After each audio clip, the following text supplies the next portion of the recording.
பிப்ரவரி 1ஆம் தேதி நாடாளுமன்றத்தில் பட்ஜெட் தாக்கல் செய்யப்பட உள்ளது. இதனை முன்னிட்டு பொருளாதார ஆய்வறிக்கையை நிதியமைச்சர் நிர்மலா சீதாராமன் தாக்கல் செய்தார். இந்த அறிக்கையின்படி நடப்பு நிதியாண்டில் இந்தியாவின் மொத்த உள்நாட்டு உற்பத்தி வளர்ச்சி வீதம் 7.4% இருக்கும் என கணிக்கப்பட்டுள்ளது.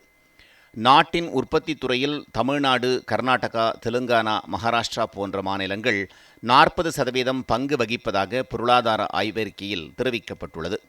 நாட்டின் ஒட்டுமொத்த உற்பத்தித்துறை வேலைவாய்ப்பில் சுமார் 15% பங்களிப்புடன் தமிழ்நாடு முதலிடத்தில் உள்ளதாகவும் இந்த அறிக்கை பாராட்டு தெரிவித்துள்ளது. உற்பத்தித்துறை வேலைவாய்ப்பில் குஜராத் மற்றும் மகாராஷ்டிரா 13%, உத்தரப்பிரதேசம் 8%, கர்நாடகா 6%, உள்ளன. அதிநவீன தொழில்நுட்பம், ஐடி, நிதி போன்ற துறைகளின் வளர்ச்சி தென் மாநிலங்களில் அதிக அளவில் உள்ளதாகவும் சுட்டிக்காட்டப்பட்டுள்ளது.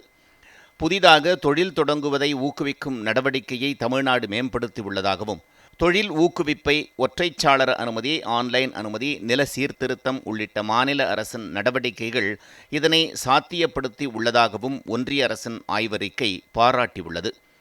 சூரிய மின் உற்பத்தி பூங்கா, மாவட்ட அளவிலான கார்பன் குறைப்பு திட்டங்களில் சிறப்பான நடவடிக்கையை தமிழ்நாடு அரசு மேற்கொண்டுள்ளதாகவும், மின்னுகர்வு குறைப்பு திட்டங்களிலும் தொழில் ஊக்குவிப்பு நடவடிக்கை சிறப்பாக உள்ளதாகவும் பொருளாதார ஆய்வறிக்கை பாராட்டு தெரிவித்துள்ளது.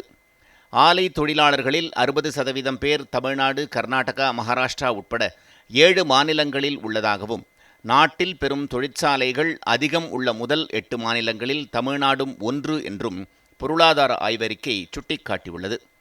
பெண்கள் வேலைவாய்ப்பை பெருக்கும் திட்டங்களை தீட்டுவதில் வட மாநிலங்களுக்கு தமிழ்நாடு முன்னோடியாக உள்ளதாகவும், பெண்களுக்கு பாதுகாப்பான சூழலை உருவாக்கி வேலைவாய்ப்பை பெருக்க தமிழ்நாட்டின் தோழி விடுதி சிறந்த உதாரணம் என்றும், பெண்கள் வேலைவாய்ப்பை பெருக்க நினைக்கும் மாநிலங்களுக்கு தோழி விடுதி திட்டம் மிகச்சிறந்த எடுத்துக்காட்டு என்றும் ஒன்றிய அரசின் பொருளாதார ஆய்வறிக்கை பாராட்டியுள்ளது.